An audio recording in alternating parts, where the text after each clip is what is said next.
और हो सकता है कि अगर ये एनोमलीज रहेंगे तो ड्राफ्ट लिस्ट में नाम नहीं आएगा इन लोगों का, आ भी सकता नहीं आ भी सकता। अब एनोमलीज क्या है?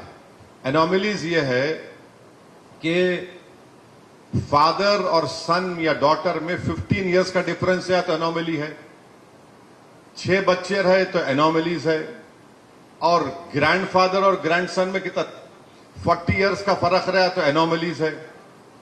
ये कैसा होगा बताइए? अच्छा, एक बात याद रखिए, इलेक्शन कमीशन को हम बता रहे हैं, आपको भी बता रहे हैं कि 2002 की वोटर लिस्ट ये मैन्युअली इलेक्शन कमीशन ने किया है, इसमें वोटर की गलती नहीं है। इलेक्शन कमीशन ऑफ इंडिया ने 2002 की वोटर लिस्ट को मैन्युअली किया। जब आप गलती कर रहे तो उसकी सजा मैं कैसे भुगतूंगा? मेरे को सजा क्यों दे रहे आप?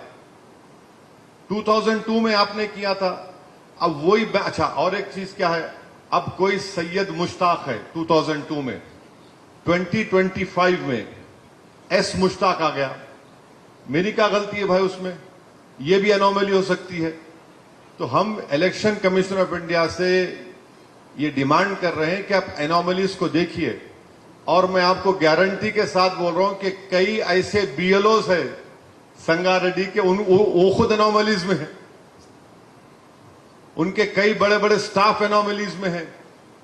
तो ये चीज बहुत इंपॉर्टेंट है। दो चीज इंपॉर्टेंट है जो इलेक्शन कमीशन ऑफ इंडिया से हम रिक्वेस्ट करेंगे कि जब वो मीटिंग करेंगे ऑल पार्टी, क्योंकि 25 जून से एसआईआर शुरू होगा तेलंगाना में, तो इस पर गौर करें।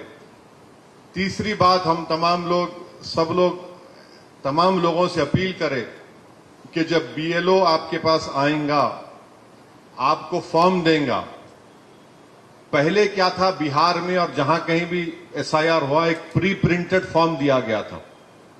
अब नहीं मालूम हमको कि इलेक्शन कमीशन, हम सुन रहे कि एम्प्टी फॉर्म दे देंगे, इलेक्टर को भरना पड़ेगा, फिल करना पड़ेगा। तो ये इसके ऊपर भी क्लैरिटी की जरूरत है।